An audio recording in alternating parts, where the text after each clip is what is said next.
love ice cream. I mean, who doesn't? However, my parents keep telling me not to eat it because it's unhealthy. I never knew what that really meant until I started researching childhood obesity. What is childhood obesity? Well, you can't just go around saying, you're fat too, so you're obese. No, there's a science to figuring out who's obese and who's not.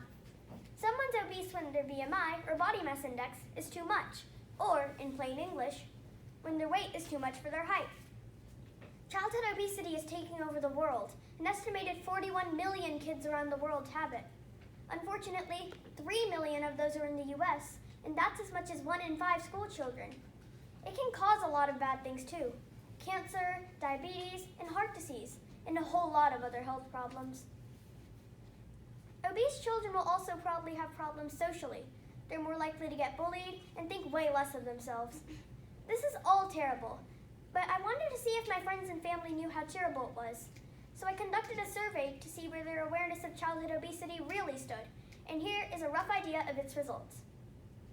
I surveyed 86 people, 22 of which were children and teens. I asked only 6 questions, but got a whole lot of data. My questions told me whether people personally knew childhood obesity, if they knew why it's a problem, their thoughts about solutions, and the choices they make to prevent it. As it turned out, about half the people I asked knew an obese child.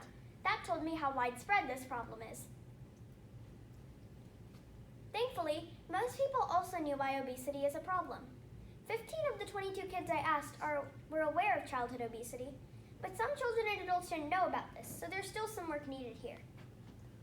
When I asked people about the best place to counsel children about childhood obesity, between home, school, and the doctor's office, the majority, about 60%, chose home. I agree. I think that home is definitely the most important place to teach about childhood obesity because most of the eating happens at home. And if you have parents anything like mine, they know how to nag until you change your habits. I know, right? I asked people about the obstacles to stopping childhood obesity. The problems I listed were children not knowing enough about it, parents not knowing enough about it, and not being able to find healthy food choices. And other than a few children blaming their parents exclusively, most people agreed on all of these being problems.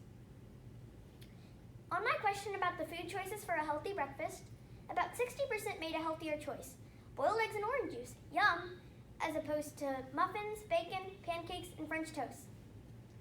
I think one of the best ways to prevent childhood obesity is to advise parents and children about healthy food choices. Some other tips include to exercise regularly, have